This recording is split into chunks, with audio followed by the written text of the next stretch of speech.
ఈ రోజు బిజినెస్ గురించి మనతో డిస్కస్ చేయడానికి మన స్టూడియోలో సుందర్ గారు అట్లాగే శేషు గారు ఉన్నారు. గుడ్ మార్నింగ్ సుందర్ గారు. గుడ్ మార్నింగ్ శేషు గారు. ఓకే సుందర్ గారు, ముందుగా చెప్పండి, ఈ రోజు మార్కెట్ ఎలా ఉండబోతుందంటారు?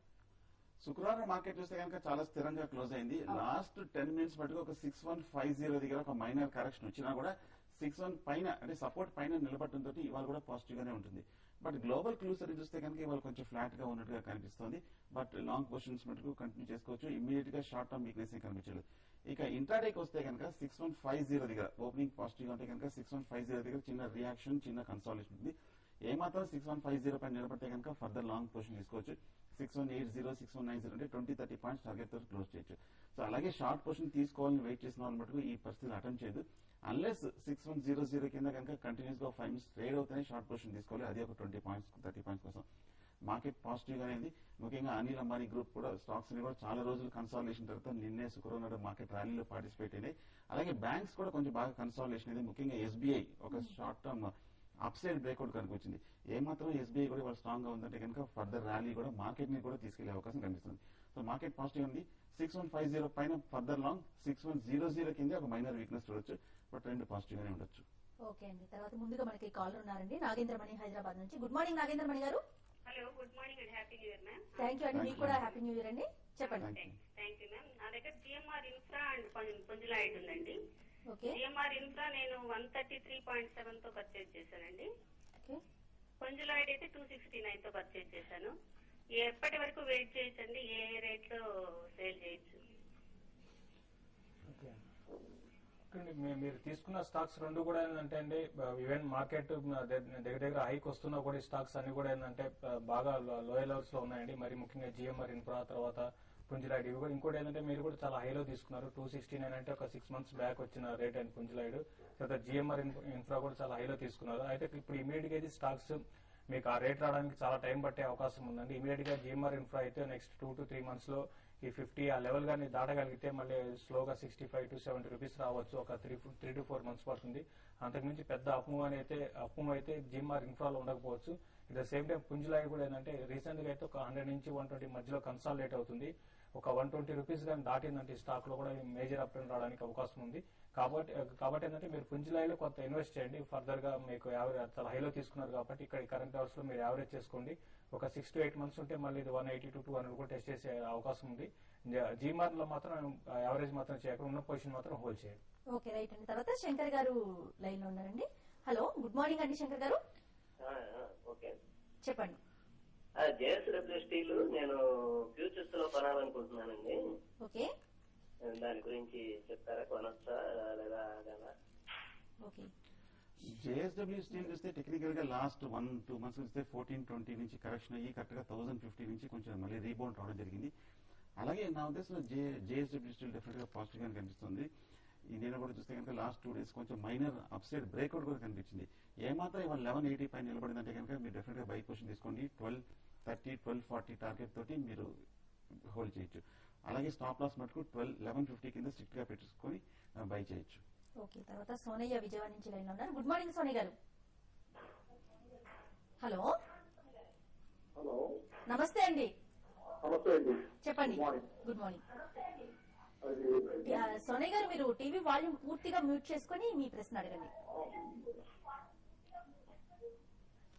గాజు కన్జ్యూమర్స్ అండి, అది దాని టెక్నికల్స్ ఫండమెంటల్స్ ఎలా ఉన్నాయో కొంచెం చెప్తారా? తర్వాత ఫ్యాషన్ కెమికల్స్ ఉంటాయండి. హలో, ఒక్కసారి మీ ప్రశ్న రిపీట్ చేస్తారా?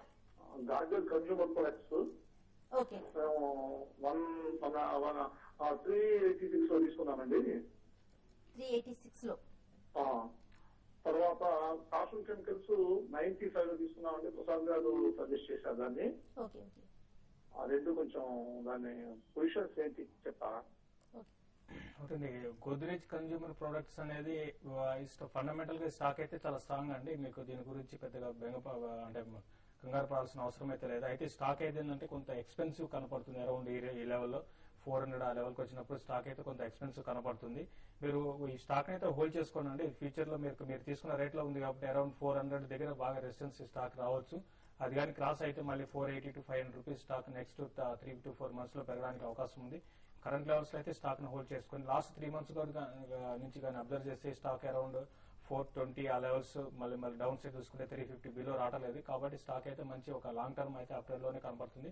స్టాక్ అయితే హోల్డ్ చేసుకోండి. Okay right. తర్వాత రామకోటి గారు తెనాలి నుంచి లైన్ లో ఉన్నారండి. గుడ్ మార్నింగ్ రామకోటి గారు. గుడ్ మార్నింగ్ అండి. చెప్పండి. సుమిత్ ఇండస్ట్రీస్ అను సిటీ యూనియన్ బ్యాంక్ అండి, ఈ లెవెల్స్ లో తీసుకోవచ్చా? అప్ ట్రెండ్ లో ఉన్నాయా, డౌన్ ట్రెండ్ లో ఉంటాయి? ఫండమెంటల్ గా ఎలా ఉన్నాయి, బుక్ వాల్యూస్ ఎలా ఉన్నాయి? ఓకే అండి. కానీ టెక్నికల్ గా చూస్తే మటుకు సిటీ యూనియన్ బ్యాంక్ మటుకు చాలా స్ట్రాంగ్ గా కనిపిస్తుంది. ఓవరాల్ బ్యాంకింగ్ సెక్టర్ లో చూస్తే కరెక్షన్ వచ్చిన మటుకు సిటీ యూనియన్ బ్యాంక్ లో పెద్ద ఏమీ రాలేదు. సో జస్ట్ 52, 53 దగ్గరే కొంచెం కన్సాలిడేషన్ అవుతుంది. ఫండమెంటల్ కూడా బాగానే ఉంది. నా ఉద్దేశంలో మీరు డెఫినెట్ గా మీరు హోల్డ్ చేయొచ్చు. రెండో స్టాక్ లో మటుకు నేను ట్రాక్ చేయట్లేదు. ఓకే రైట్ అండి.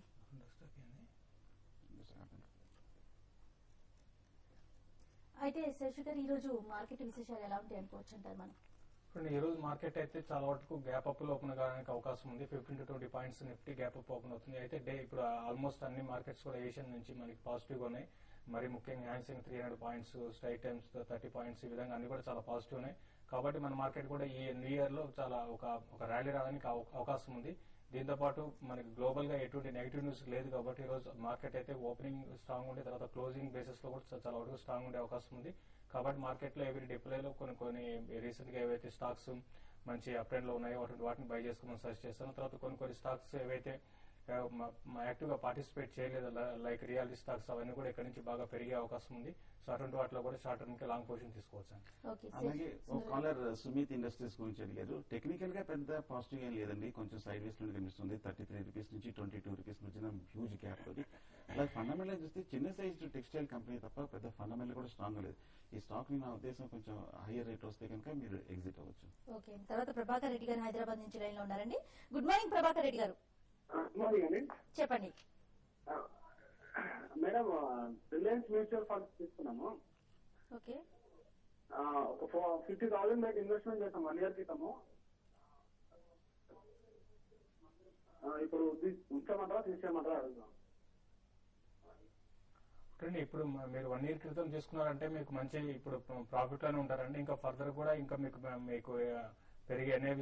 పెరిగే అవకాశం ఉంది. కాబట్టి మీరు మ్యూచువల్ ఫండ్ లో మీరు ఉన్న పొజిషన్ అయితే హోల్డ్ చేయండి. అయితే మీరు ఎంతకాలం ఏ స్కీమ్ అనేది కూడా మనకు తెలియదు. కాబట్టి దాన్ని మీరు లోకల్ గా మీరు ఎవరి దగ్గర అయితే మీరు ఇన్వెస్ట్ చేశారో వాళ్ళు కనుక్కొని అది టైం ఏంటి ఇవన్నీ కూడా కనుక్కోండి.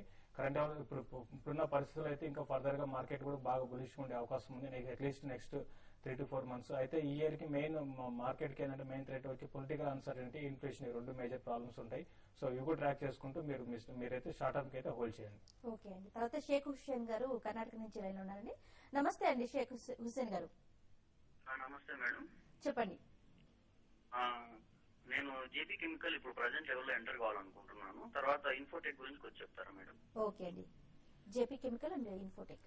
జేబీ కెమికల్ చూస్తే కనుక last 6 months continuous up trend లో ఉందండి. అలాగే లాస్ట్ 1 month మార్కెట్ లో కరెక్షన్ వచ్చినప్పుడు జేబీ కెమికల్ ఏమాత్రం రాలేదు. 145 ఇయర్లీ హై దగ్గర చాలా స్ట్రాంగ్ గా కనిపిస్తుంది. నా ఉద్దేశంలో డిప్ లో కొంటే బెటర్, ఎందుకంటే కరెక్షన్ అనేది రాలేదు కాబట్టి. లేదంటే 145 పైన నిలబడినా కూడా షార్ట్ టర్మ్ కి 160, 165 వరకు టార్గెట్ తోటి ఎక్స్పెక్ట్ చేయొచ్చు.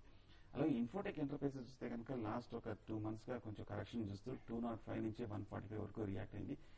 నా ఉద్దేశంలో ఒక 145, 150 వస్తే కనుక అక్కడ బై చేయొచ్చు. కొంచెం డిప్ లో ఉంది, ఎందుకంటే లాస్ట్ 1 week గా చూస్తే కనుక కంటిన్యూస్ గా 145 నుంచి 175 వరకు పెరగడం జరిగింది, మోర్ దెన్ 20%. సో చిన్న డిప్ లో డెఫినెట్ గా మీరు ఇన్ఫోటెక్ ఎంటర్ప్రైజెస్ కూడా మీరు కొనొచ్చు. ఓకే అండి. బిజినెస్ బ్రేక్ఫాస్ట్ లో ఇప్పుడు షార్ట్ బ్రేక్ తీసుకుందాం.